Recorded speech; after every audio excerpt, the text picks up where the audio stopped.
Hello, Yasu, Marhaban. This is a podcast that I record while I'm walking in the house back and forth. Alright, because I want to lose weight and I want to make this time a productive time. So if you hear me panting or, you know, my voice changing a little bit, that's just because I'm walking and I am like لقمة ذاكية لقيمات choppy. I have a lot of dough, if you know what I mean, which means fat. Alright, so Ella Kali Arhi, let's begin. Why is it that the connection between the Arabic language and the Greek language is a very confusing connection? Because both languages are ancient, old languages. Everything about them naturally will be confusing at first. And the Arabic language is not a micro language at all. The Arabic language is definitely a macro language. The Greek language, you can also argue that it is a macro language as well, because it gave birth to a lot of other branching languages, or it got fed from other micro languages. This is exactly what happened with Arabic as well. The thing is that people's understanding of the origins of the Greek language and the Arabic language is sadly mistaken, and it allows us to forget or not acknowledge how beautiful their origin stories are. For example, in Arabic, if you want to understand how the Arabic language originated, to begin with, it originated from a multitude of ancient languages of the Arabian Peninsula. And you can find remnants of these languages in Oman and Yemen and Saudi Arabia and every other place in the Arabian Peninsula. You can find it in the Al-Khawlaniya and in Hobyot and Al-Shihriya, and you can find the ancient Arabic writing systems, not only system, such as in Al-Musnad script and Al-Thamudi script and Al-Lihyani script. If you look at the Thamudi script specifically, it looks very Greek. So the problem is that people, when they think about the Arabic language, they oversimplify things and say, well, the Arabic language is an Arabic language. It's in the Arabian Peninsula, and that's it. Well, it didn't spawn, without any beautiful causality behind that. It got cultivated, it got originated gently through time, such as the Greek language as well. So the two biggest reasons why people are so confused when they think about the Greek language and the Arabic language connection is that they are lost in the sauce when they look at historical time frames. Our connection, is it from the Ottoman Empire era, or is it from the Abbasi era, or is it from the golden age of the Greek civilization, or is it prior to Jesus Christ's birth, or right after Jesus Christ's birth, or prior to the advent of Islam, or after the advent of Islam. So, or is it a connection that only began in our current day and age? So that's the confusion. So when I talk to you about our connection, and then you bring up luqamadakia or luqaymat, or you bring products and sweets, these are definitely not from ancient times. They're not. Because some cuisines are, but a lot of sweets are not. So when we think about the word arhi, in Arabic, we say arrakha. Arrakha, to document something historically, to write something and make it a documented history. So we don't say arrakha for any kind of beginning. We mean the beginning that is documented in a historical kind of a fashion. And the word arrakh, وَيُؤَرِّخُ وَالتَّارِيخ, in the historical time frame of al-jahiliyyah. In Arabic, when we say al-jahiliyyah, it means the equivalent of the European Dark Ages to us. It's normal. That's what happens normally in every civilization. So what we call Dark Ages is actually, according to us, prior to the advent of Islam. So this is just a note. So when we say al-jahiliyyah, we actually mean prior to the advent of Islam. So we're saying a time frame that's 1,400 years old. More than that, approximate. So we're not talking 2,000 years ago. We're just talking approximately 1,400 years ago. Okay? That's al-jahiliyyah for us. So what does it mean that prior to the advent of Islam, we did not have the word arrakha, yu'arrikhu, wa tarikh, which means to document the beginning of anything historically? It means that we didn't start translating and learning from the Greek civilization just like we did since the Abbasi era. You see the confusion? So that I will oversimplify things. The Abbasi era came after Islam. So let's go to the word archi. When did Greek people use archi? Before Jesus Christ's birth, which means prior to the advent of Islam and prior to the advent of Christianity. What does that mean? It is etymologically Greek. The word is definitely Greek. So I register that in my brain. Oh, that's a Greek word that we learned from them. So we say to them, Afcharisto, Parapoli, we learned from you. Okay, but let's go to another word. When you say luqma in Arabic, it means a morsel. Okay, a bite of food, it's a morsel. Okay, so in order to make it in a diminutive form, okay, it's luqaymah. We're making it a small morsel that is circular and easy to eat. And in a plural form, luqaymat. That's a plural form. So they are a bunch of morsels that are cute, small.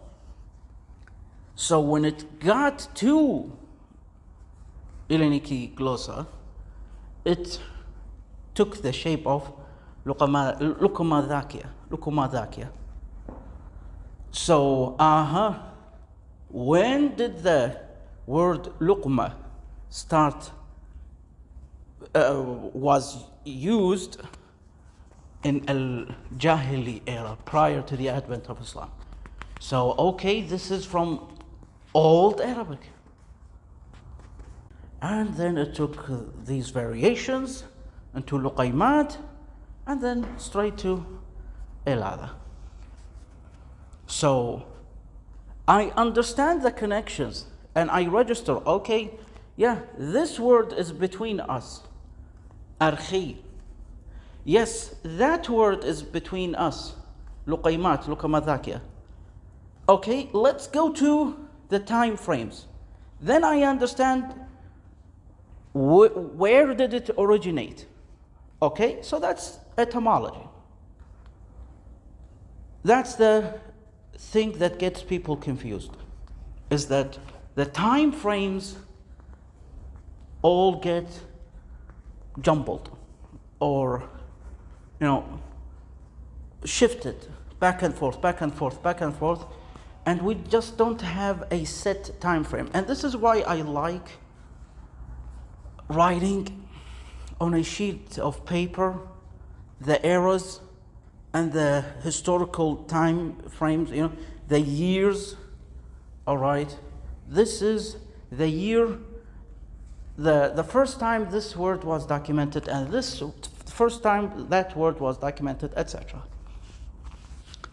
So that's the first reason why we get it all confused. The relationship between Greek and Arabic. What's the second reason? The second reason is that we have in linguistics families, linguistical families. You might say Arabic is a Semitic language. Well, that does not exclude it from Europe. And then we might say, well, we don't have any connection with Elliniki glossa at all. We don't have any connection with the Greek language because simply it is from the Indo-European language tree. It's Indo-European. It's not Semitic. It's not Middle Eastern. Yeah, but that does not exclude it from having any type of relationship with us at all. The problem is that people sometimes confuse religiously themed German theories that are well respected, well appreciated, and facilitated a lot of human knowledge. This religiously themed linguistical theory says the following. In 1771, I will repeat it. It's 1771 in Göttingen. One August Ludwig von Schlitzer coined the religiously themed linguistical theory and genealogical categorization Semitic languages, Semitic people. This religiously themed categorization of genetics and languages comes from his interpretation and his understanding of the Bible, of which that we all know from various Abrahamic religions. The story of Noah's Ark. And after the flood, he had his three sons, Shem, Ham, and Japheth. And in various languages, they are described as Sam, Ham, and Japheth. I'm going to repeat them.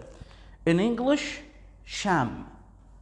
In various languages, Sam. Okay, that's the first one. I'm not saying first one in categorization. I'm not saying he was the first one burned. I really don't know the exact ranking, like, or let's say which their order of birth. I don't think that it was documented. I'm really not well knowledgeable in theology.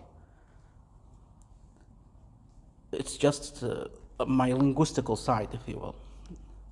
So, the Yafith name, just like the Jah and Yah, it continuously swap places back and forth, trade places, if you will. Japheth, Yafith, and Ham is Ham. Yeah, so, okay, so the sons of Sam were completely and 100% separate from their cousins and Matthews for all of time. And they had enough time to have a totally different genetic tree. That's August Ludwig von Schlitz's genealogical and linguistical theory in categorizing people and languages. And Sam had a different place all on his own. Well, they are a family. And literally there was a flood. Nobody's left. They cannot be that separate to the point of which that you say, well, they generated a plethora of branching languages that are totally different from other languages, or from the languages of their cousins. Do you know how fragile the first tender years of any language that is in its micro state? It is very vulnerable to every influence. Like if you want to say that, well, Sam had created a totally different set of languages, or let's say a root, a prototype language, a proto-Semitic language that gave us a variations of the first proto-Semitic language. So it is simply illogical. And there is a very subtle thing that I kept repeating. It is a religiously themed theory in 1771. So it is not religion itself. It is not the Bible itself. It's a person's, a very well-educated person who did a very good job at that time frame in his interpretation. Well, if you say that the Bible taught that you have different offsprings, that's fine, from Sam, Ham, and Yafeth, or Sam, Yafeth, etc. But it didn't ever say this situation created varying languages. Do you know how is it impossible? It is very comfortable to just gently categorize languages as religiously themed categorizations. You are the religiously themed categorization of the Semitic languages. Okay, what about the Hamitic languages or the Hamitic languages? Okay, what about the Yaphitic languages? You just had a problem, an educational problem that can be solved. And that's the beauty of education, that you continuously face problems and then you overcome them. You just had a problem with Middle Eastern ancient languages that doesn't have a set, clear tree for us to point at and analyze and say, well, that's our tree, the Indo-European tree. What about the Middle East? What kind of tree they have? The reality of the situation is that they have soil more than a tree. And what do I mean about that? When you go to an article from New Scientist about the origins of the Indo-European tree, it basically says the following, that it is extremely challenging to pinpoint the first time this Indo-European tree took root, or let's say proto-Indo-European languages. But all that they can find to be most probable is that it is within the Fertile Crescent. Us, here. I'm talking in the Middle East. It's here. It's old. It's old. But let's say, unfortunately, favoritism can be a cause of huge misunderstandings. A lot of misunderstandings here and there. But if you go back to time, Christianity itself is rooted in the Middle East. So Christianity itself is not foreign to the Middle East. It's actually foreign anywhere else. It doesn't mean that it is not welcomed, of course not, but let's go back. And when you go further back in genetics, you know where do you go? You go straight back to the real motherland of us all of humanity. What continent I am referring to? It's a continent that begins with an A and ends with an A and is not Australia or Antarctica or Asia.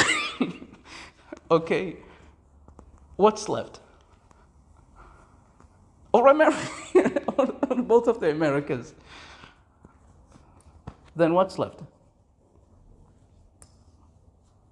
Okay, so science always gives a lot of clarity. Not scientific theories, but scientific facts. So when you go back to the roots of the Indo-European language tree, it's in the Fertile Crescent.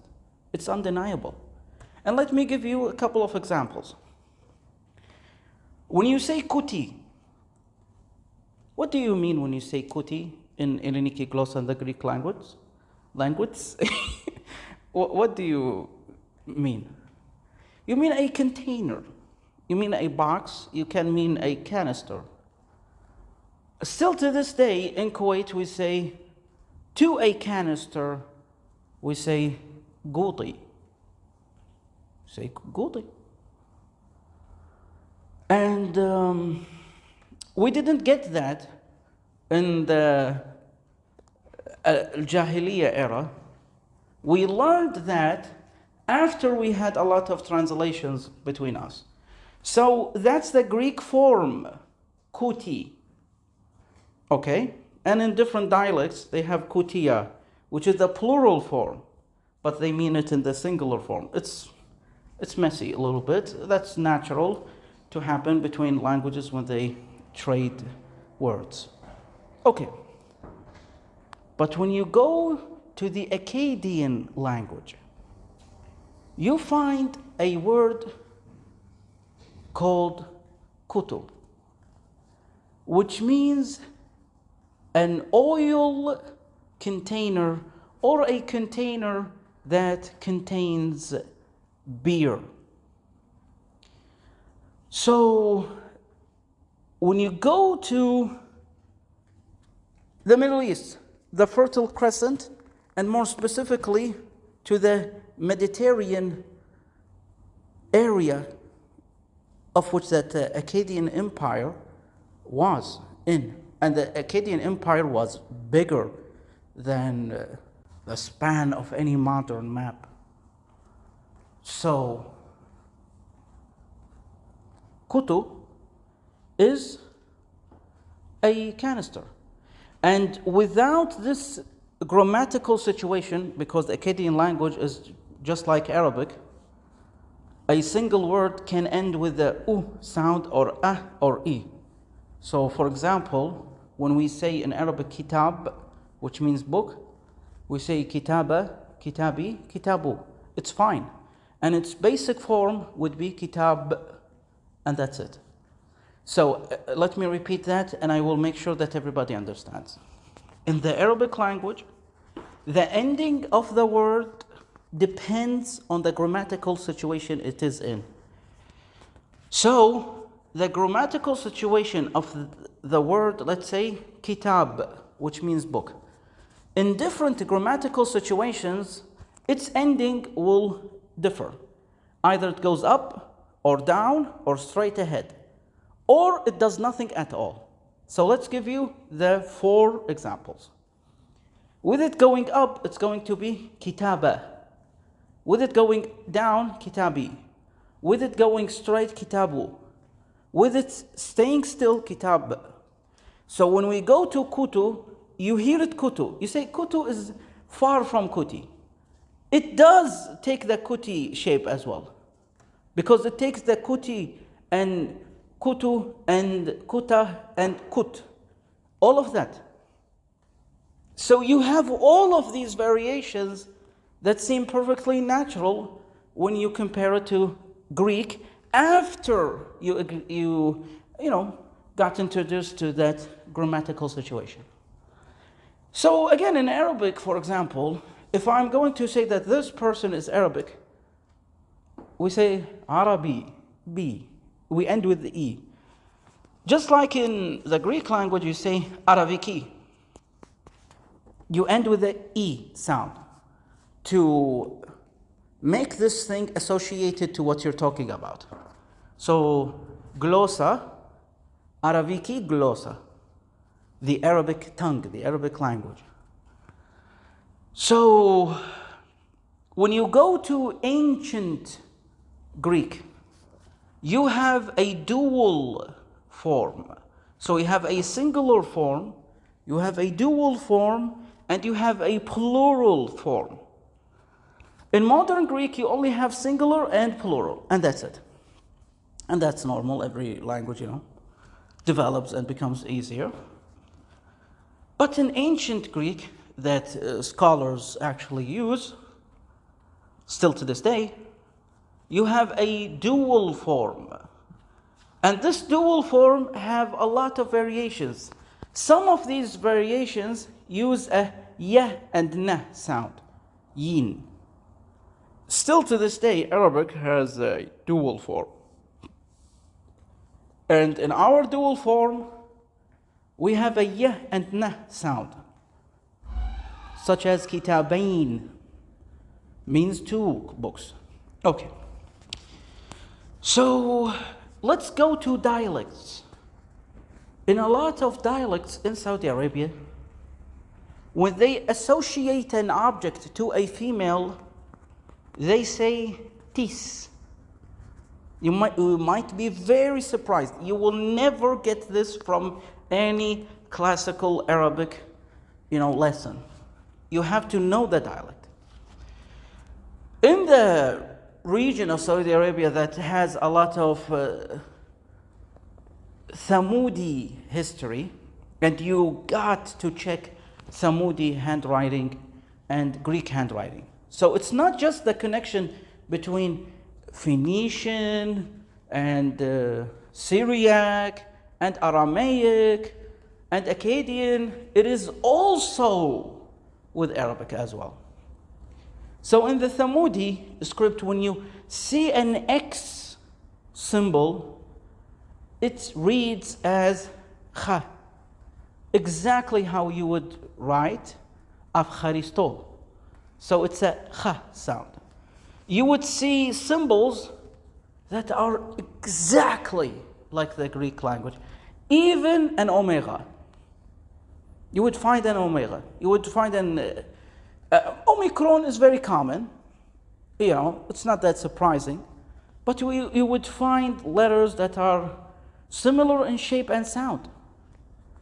So we just can't dismiss, well, they existed in two different, galaxies. No, people back then didn't chop the planet into continents. Not yet. So, Greece is not at the far end of the northern side of Canada.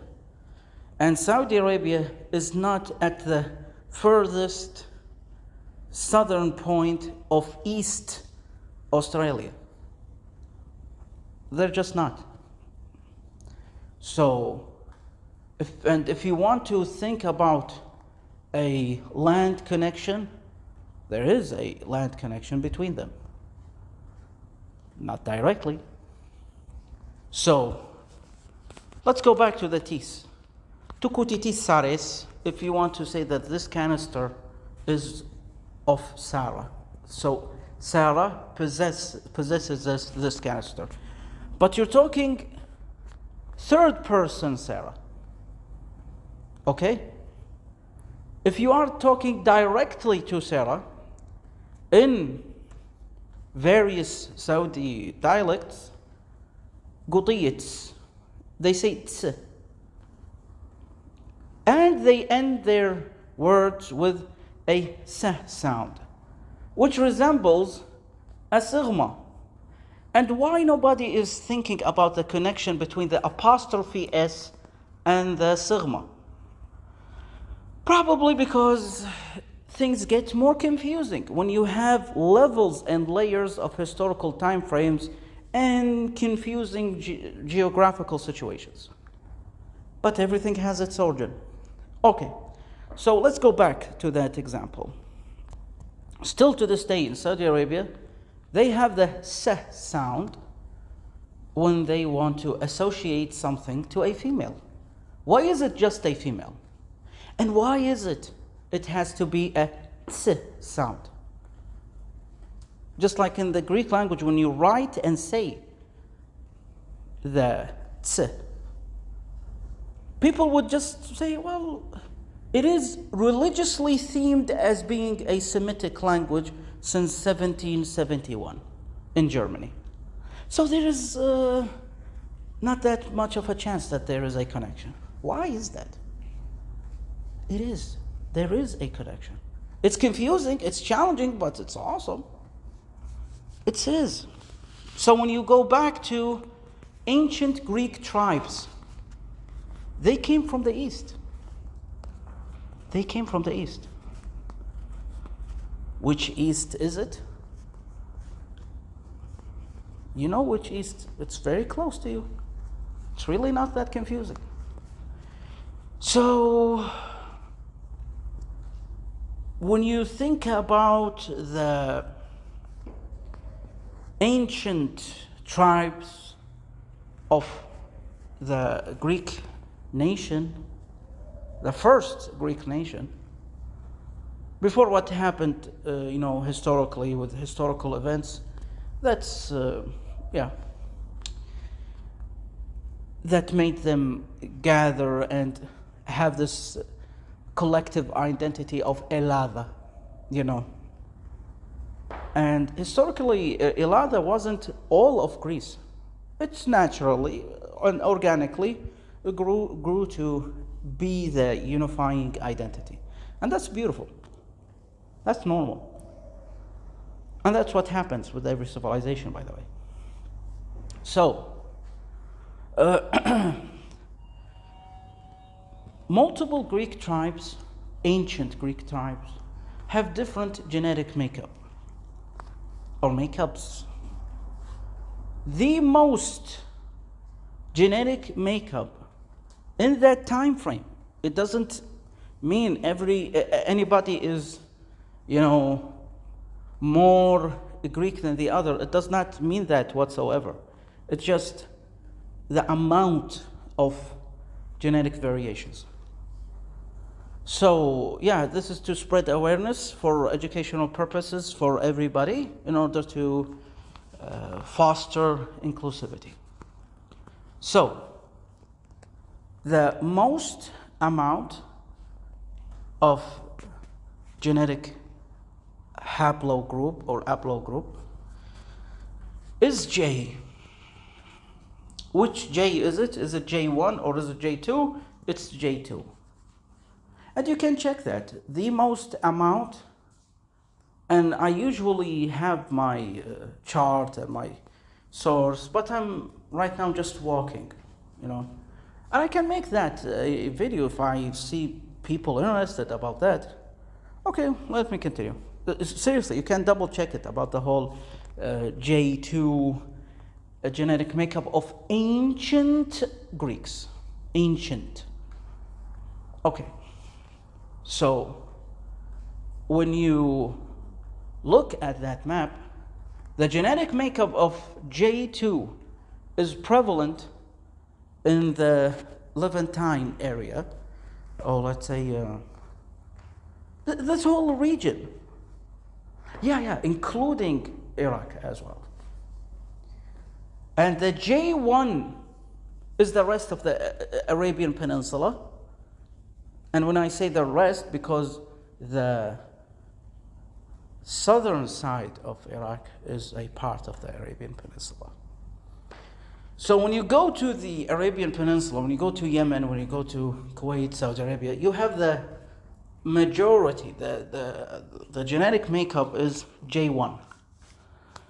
So let's go to the meaning of why haplogroup J. What does it mean? When you see Y, it means that we came from a single father. Okay? So we're not talking Sam, Ham, Yafith in a religiously themed type of sense. And this does not disqualify the other, by the way. They can wholesomely function together. But linguistically, you cannot have a misunderstanding going on, So let's focus on the haplogroup situation. When you say haplo, it's aplos. It means a single group. So it is a single group of J. Okay. So that's the single group of J. So what does that mean? It does not mean that every ancient Greek comes from this single group, but the majority do come from that single group. And that explains why we are both cupcake canelas, why we are both cinnamon people. It does not have any other explanation why we are cinnamon skinned, if you will.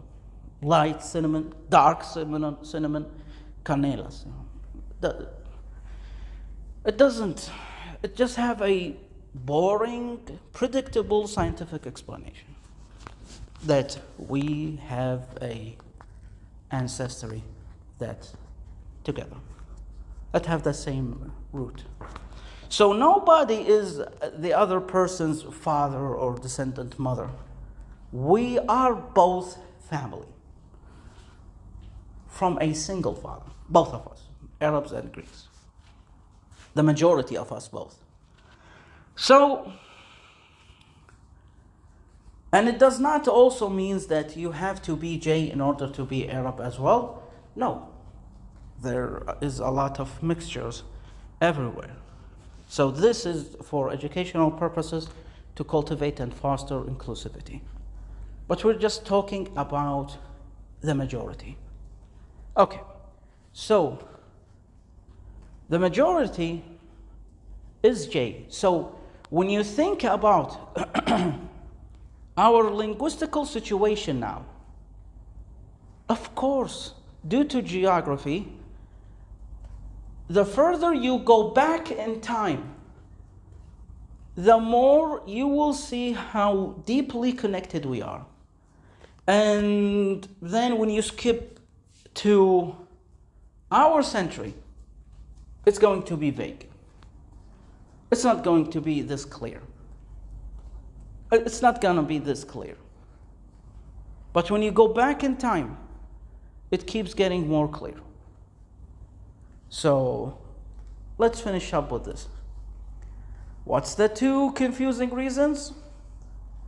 Religiously themed categorization of linguistical families that began in 1771 in Germany. That's the first reason, because when you just bring up the connection between Arabic and Greek, well, now Semitic languages, Indo-European languages. Okay. They're not from different universes. And then when you talk about the other reason is that people get the time frames confused. Our connections in Felice, what we have our island in Kuwait, has different time frames. Some of these time frames had Greek people living in it. Yes, you actually lived here. You lived here. You had generations here. Agapimo, Abkharisto, Puparakalo Thisate, Sasagapo Parapoli Apatu Kuvet Kardiamo, Matiamu, Agapimu, Sasafkharisto, Kepaliolos.